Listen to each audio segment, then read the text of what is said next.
teman-teman, masih denganku dan dengan Mbak Wina. Kali ini aku pengen mengulik tentang Padma Media. Pad Media.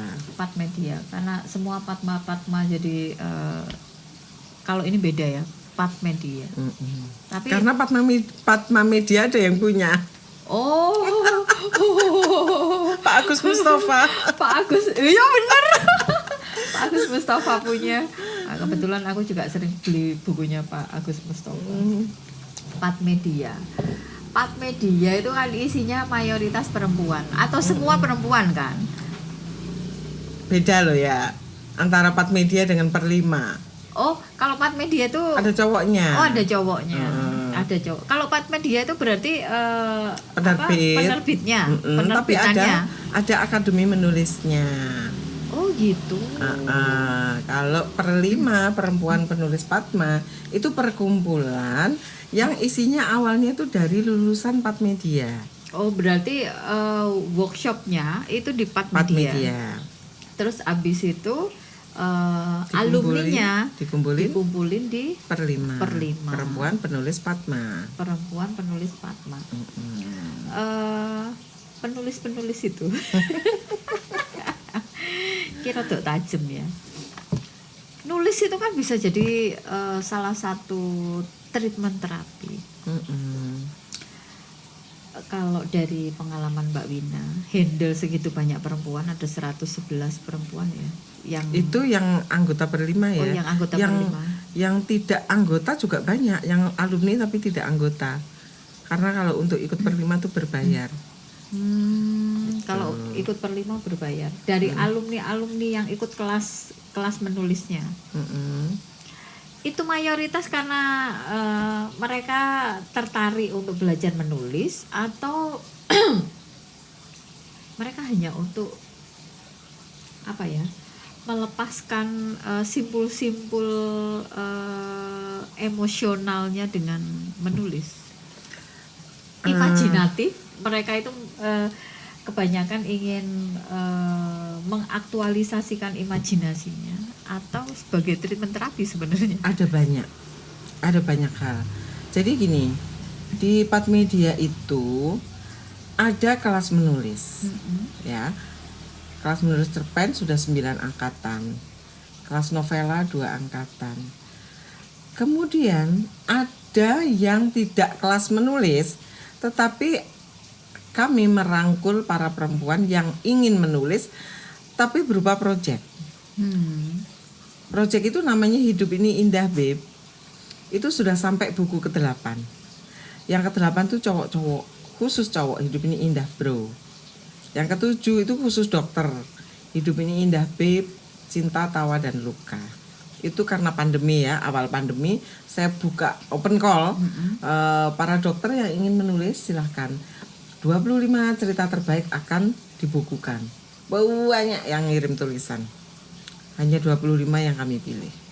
Nah, kemudian di semua buku Hidup Ini Indah Babe itu ada tema.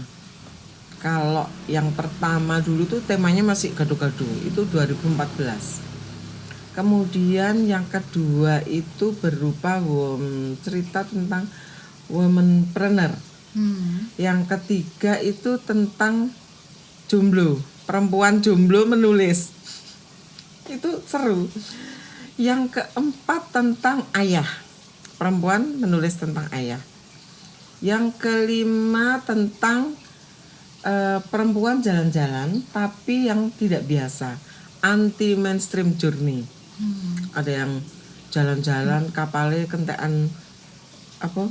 Solar. Terkatung-katung di tengah laut. Ada yang jalan-jalan ketemu paus pas menyelam. Ada yang jalan-jalan menuju hotelnya dia harus naik tambang. Jadi yang gitu-gitu. Kemudian yang ke-6 tentang mengelola stres. Bagaimana perempuan mengelola stres. Nah tadi yang ke-7 dokter-dokter. Yang ke-8 cowok-cowok, Hidup Ini Indah Bro. Jadi ada 2 nih. Yang ini kelas menulis cerpen dan novel. Yang ini IC, yang Hidup Ini Indah Babe itu IC. Itu bukan kelas. Itu adalah proyek menulis open call Yang lolos nanti setelah dikurasi itu akan dibedah naskahnya. Nah, di antara semua itu, di antara itu mayoritas memang perempuan. Dan kalau di kelas menulis itu beberapa memang teman-teman tuh mencari kesibukan karena awalnya pandemi. Jadi ketika kita nggak ngapa-ngapain itu kan stres, potensial kena penyakit. Apalagi pandemi itu berita setiap hari innalillahi. Itu kita doing nothing itu malah bisa imunnya turun. Betul. Makanya itu dengan adanya kelas menulis mereka sibuk karena tiap hari ada PR. Nah, kelas berikutnya itu masih pandemi ya. Kelas berikutnya itu yang pertama tadi kan lahir buku judulnya Hujan Tak Jadi Datang Malam Ini bukunya. Yang kedua itu saya tantang, ayo bikin cerita tentang misteri. Judulnya Labirin 25. Ternyata pinter-pinter. Perempuan itu menghayal tapi dipush untuk menghayal tentang yang seru-seru, misteri, setengah-setengah horor. Ternyata berhasil. 25 perempuan menulis tentang misteri. Dan Mbak Win, aku kalau menulisnya absurd nggak apa-apa. Mbak Win, aku tuh ada kegelisahan di kepalaku. Ada orang begini-begini. Kalau tak tulis gimana? Nggak apa-apa. Kita berlindung di balik tulisan fiktif. Jadi paling enak untuk melahirkan karya itu memang fiksi, karena kita bisa berlindung di balik fiksi itu, bisa melahirkan kegelisahan yang ada di kepala kita itu semua dilahirkan. Kalau ada yang tersinggung, lu iki fiksi kok. Ya. Kemudian juga kegelisahan di dalam dada kita, di kepala kita itu bisa dilahirkan tanpa takut dibully oleh siapapun, karena itu fiksi. Walaupun sebenarnya itu mungkin ada curahan hati, ada kegelisahan, kemarahan, ada pengalaman pribadi dan betul, segala macam. Itu bisa dilahirkan. Jadi kalau ada yang berprofesi ketemu banyak orang, itu mau ditulis monggo, tapi jangan menggunakan nama asli, jangan menggunakan tempat asli gitu ya. Dan itu bagi orang yang suka menerima konseling ya, kemana Anda mengeluarkan unek-unek? Tulisan fiksi. Aku udah penuh ini. Nah, lahirkan. Maka dari itu lahirkan. Aku udah simpan banyak cerita-cerita yang luar biasa, masih aku simpan. Asal jangan kayak itu ya, mama papa gitu ya. Dari pengalamanku handle banyak orang, aku dulu ngerasa bahwa aku adalah perempuan paling malang, aku adalah perempuan paling menderita sedunia. Tapi setelah aku mendengar cerita dari mereka-mereka, apa yang aku alami itu gak ada seujung kuku, gak ada apa-apanya. Betul itu sawang sinawang ya. Iya. Kita kadang merasa aku ini paling menderita di dunia. Ternyata setelah kita mendengar kisah orang-orang, loh ternyata yang jauh lebih menderita dari aku banyak. Iya. Nah, cerita-cerita di lingkungan kita silakan ditulis, tapi jangan isi. Iya. Karena kalau isi kan tidak boleh berkhayal, tidak boleh, ya boleh beropini, tapi tidak boleh berkhayal. Kalau bisa malah kalau isi itu riset, ya kan, fakta yang ditulis. Tapi kalau fiksi, ini kita bebas sebebas-bebasnya. Boleh menulis kisah orang, boleh, asal jangan pakai nama samar, harus pakai nama samaran, tokohnya disamarkan, tempatnya disamarkan gitu ya. Dan ceritanya bisa dikembangkan. Jadi kalau Mbak Awang cerita tentang Mai dan baca Mai dan Revolver Tua, itu cerpenku yang karena aku sering mendengar curhatan gitu, akhirnya aku kembangkan menjadi peristiwa yang mengerikan sampai tembak-tembakan dor gitu. Yang dalam kehidupan nyata yo gak ono lah ya. Ya istilahnya apa, dihiperbolakan. Kalau di fiksi itu semakin hiperbola tuh kadang-kadang malah semakin baik, tergantung bagaimana kita menceritakannya itu. Jadi kalau kita sering mendapat source gitu ya, ibaratnya kita sebuah teko diisi terus gitu ya kan, penuh ya. Tumpah-tumpah. Itu harus ada alirannya untuk supaya mengosongkan ini gitu ya. Ya paling mudah ya tulisan. Yang paling enak ya cerpen, novel gitu kan. Supaya tidak kepalaku penuh gitu. Iya. Ya kalau untuk aku terapis ya, aku tuh mendengarkan cerita orang itu sehari itu bisa lebih dari 2 kali cerita orang yang berbeda. Dan ceritanya mesti gak enak ya. Ceritanya ya pasti problematika, permasalahan, kesakitan dan segala macam.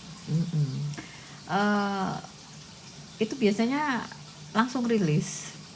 Tapi ada cerita-cerita yang menurutku ini iso jadi pelajaran, ini iso jadi pembelajaran untuk orang lain. Jadi dengan membaca kisah ini orang itu akan mensyukuri hidupnya. Ya Allah, alhamdulillah aku kisah ini gitu.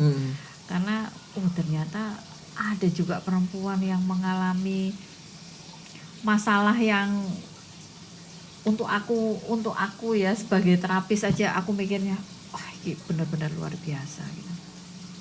Bahkan untuk aku yang udah pernah jatuh kehilangan semuanya, ternyata nggak ada apa-apanya dibandingkan dengan apa yang terjadi pada perempuan-perempuan itu. Itu aku masih aku simpan dan masih nunggu waktu suatu saat akan jadi sebuah buku. Cerita-cerita spektakuler itu. Itu bisa jadi cerita fiksi, novel, tapi isinya kumpulan kisah. Nggak apa-apa novel, tapi kumpulan kisah. Jadi misalnya gini, contoh nih, perempuan dalam pasungan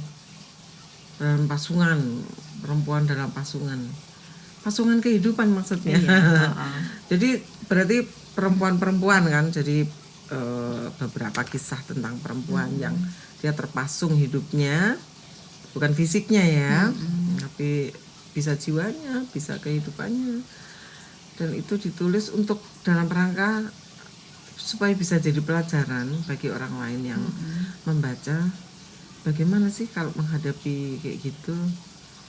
Nah, kalau Mbak Oka Rusmini itu di bukunya Tempurung ya, yang itu ceritanya sederhana gitu, tapi ya dari hasil tiap hari dia belanja, dia nganterin anaknya sekolah gitu, jadi novel. Ya kumpulan gitu. Jadi nggak harus yang wow dan spektakuler ya. Asal itu bisa dikemas menarik untuk pembaca. Tergantung teknik penceritaannya. Betul.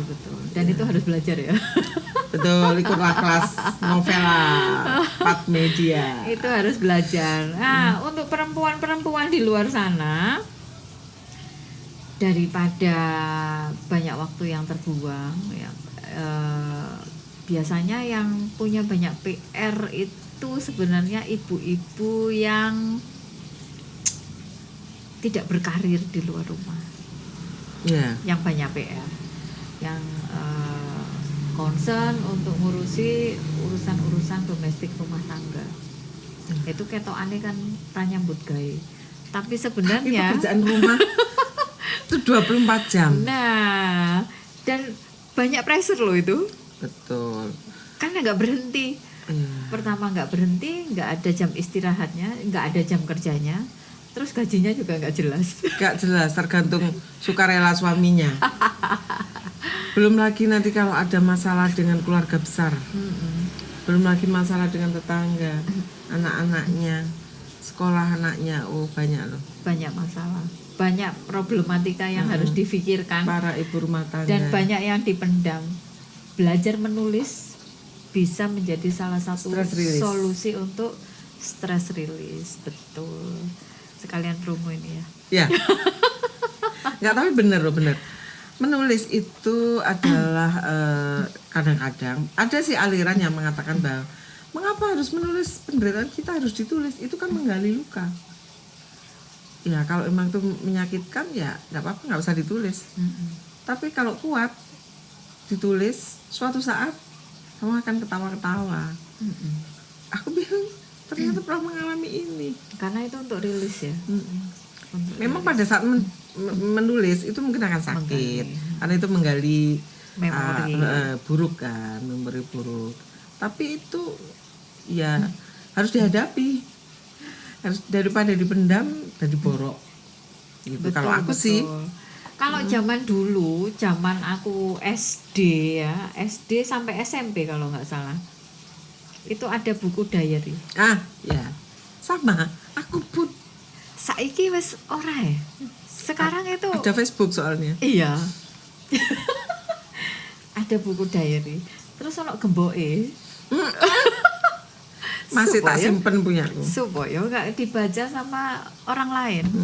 Nah, itu biasanya nulisnya sebelum tidur. Sembarang ditulis.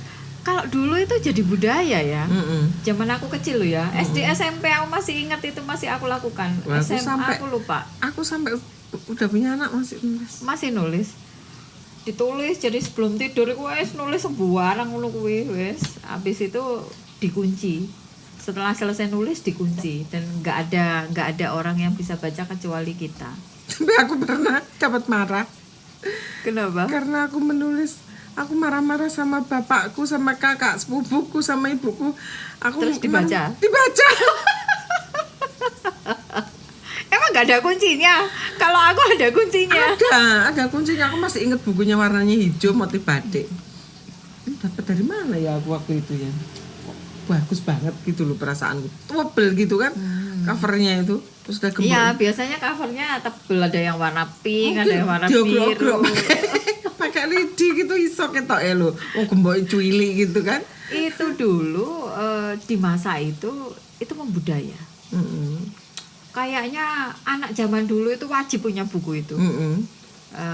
Di situ nulisnya nggak hanya masalah, jadi cita-cita, impian-impian itu ditulis di situ. Sekarang ora ya? Iya kan Dani ada blog, ada Facebook, ada Twitter. Tapi kan tidak semua orang bisa mengakses ke sana. Kebanyakan sekarang itu orang curhat ya. Orang curcol itu ya di medsos ya kalau sekarang. Kalau dulu waktu aku kecil itu ya itu jadi hal yang wajib. Habis itu di sekolah itu sering ada lomba mengarang. Aku nggak ngerti sekarang apakah masih aktif itu lomba mengarang. Aku juga tidak tahu. Kayaknya udah enggak ya. Yang punya anak sekolah coba dicek. Nanti tulis di komen ya. Untuk yang punya anak usia SD, SMP, SMA, apakah lomba mengarang itu masih sering diadakan di sekolah-sekolah? Kalau dulu itu sering ada lomba mengarang. Aku selalu ikut walaupun tidak pernah menang. Aku pernah dimarahi guruku karena waktu kelas 6 SD disuruh mengarang bebas. Aku menulis tentang Barbara Streisand. Zaman semono SD ku tahun 75 ya. Aku kurang lahir. 75 aku sudah menulis tentang Barbara Streisand. Ya aku membela dia karena dia dijuluki burung betet karena hidungnya. Terus dia dibully kan, ada media yang membuli. Aku membela beliau, Barbara Streisand. Suaranya bagus gitu. Aku lupa inti tulisanku bagian. Pokoknya intinya tuh aku membela beliau sebagai sesama perempuan. Terus diseneni dong sama guruku. Emang Barbara Streisand ki sapa? Kan ora kenal jebule guruku iki.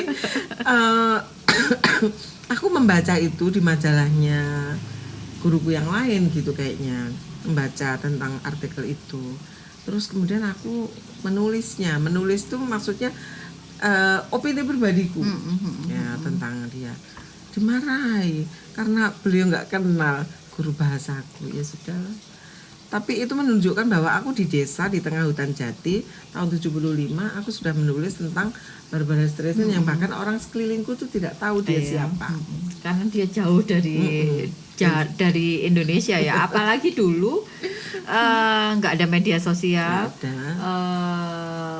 Media informasi itu sangat terbatas.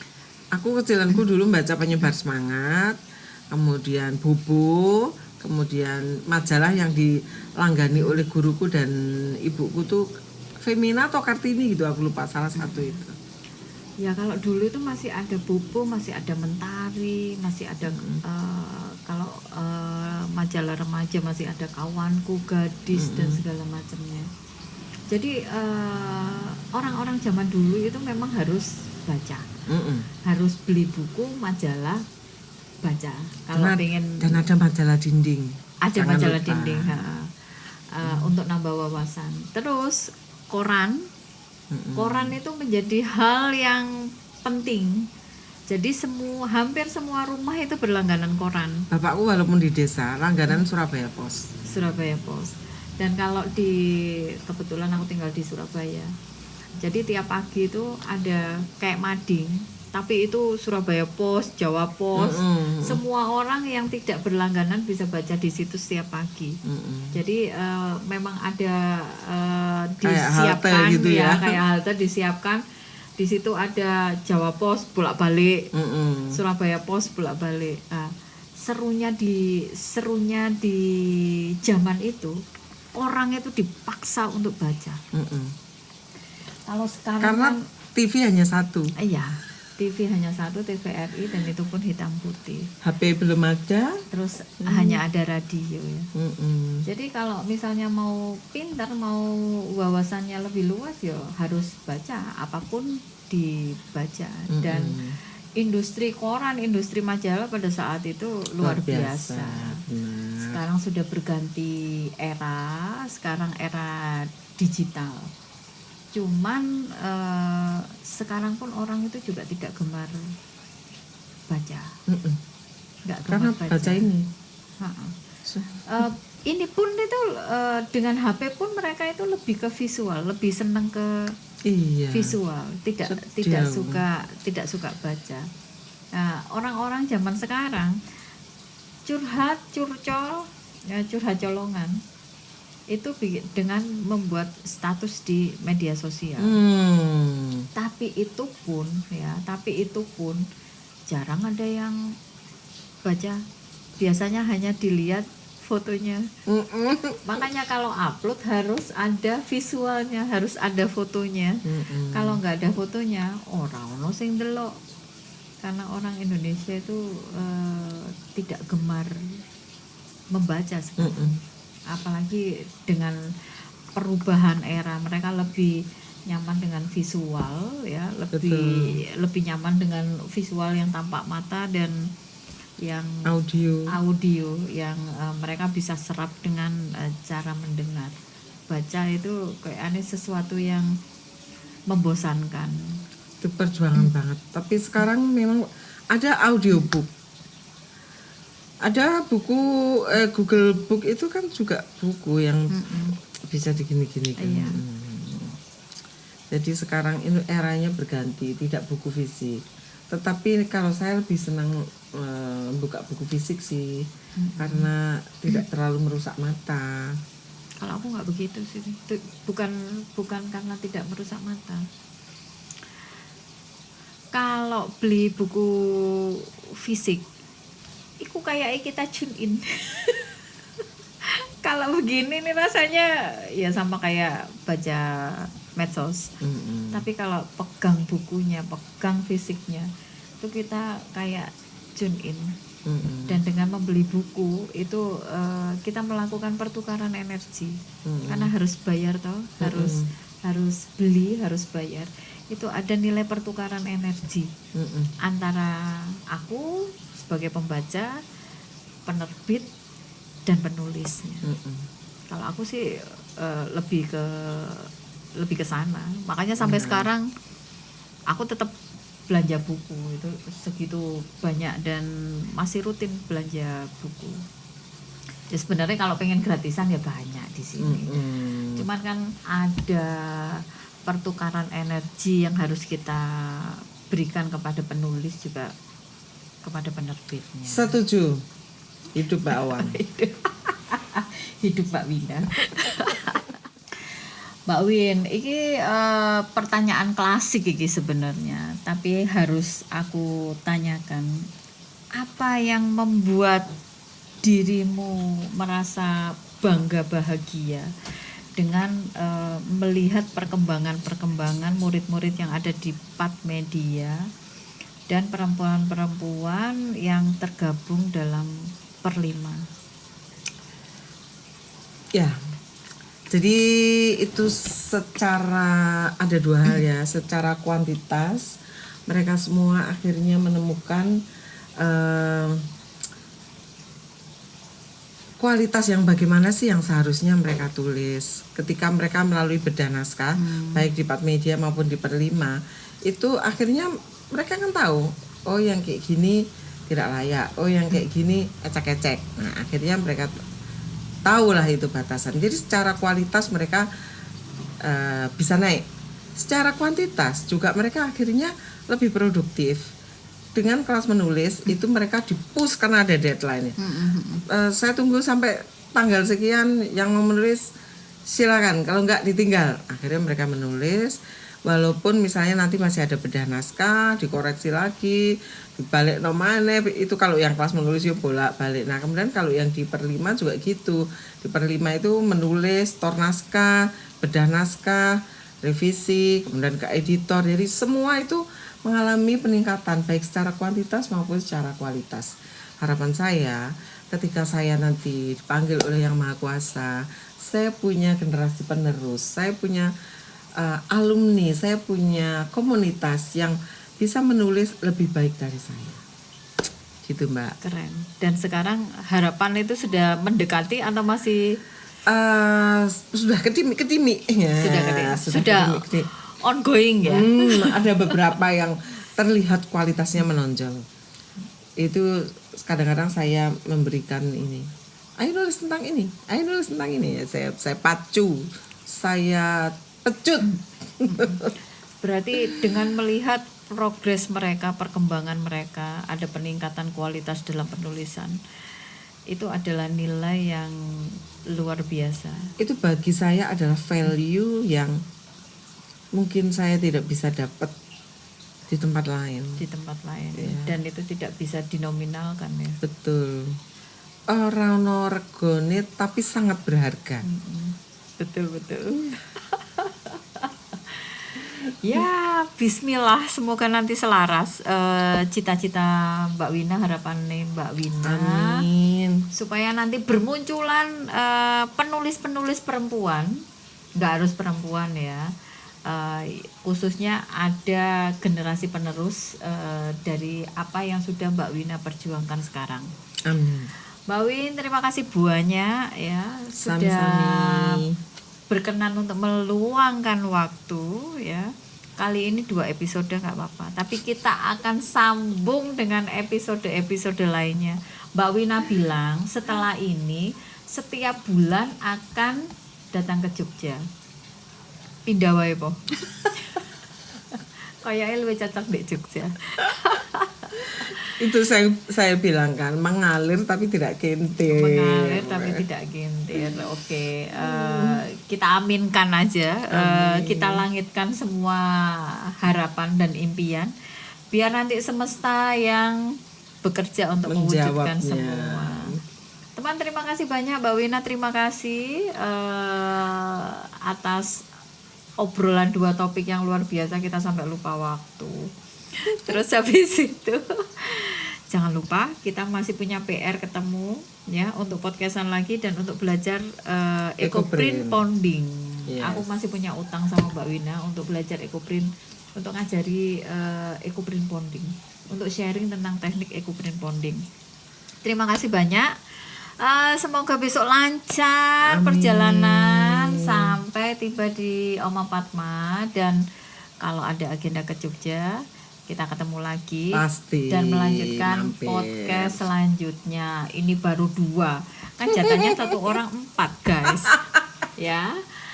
Oke, terima kasih, semoga menginspirasi ya. Jika di antara teman-teman di luar sana berkenan atau ada tarikan untuk belajar menulis ya, bisa hubungi Mbak Wina. Ada di Facebooknya juga, Instagram juga ada lengkap ya, bisa langsung DM atau nanti di description aku akan tuliskan IG dan Facebook dari Mbak Wina.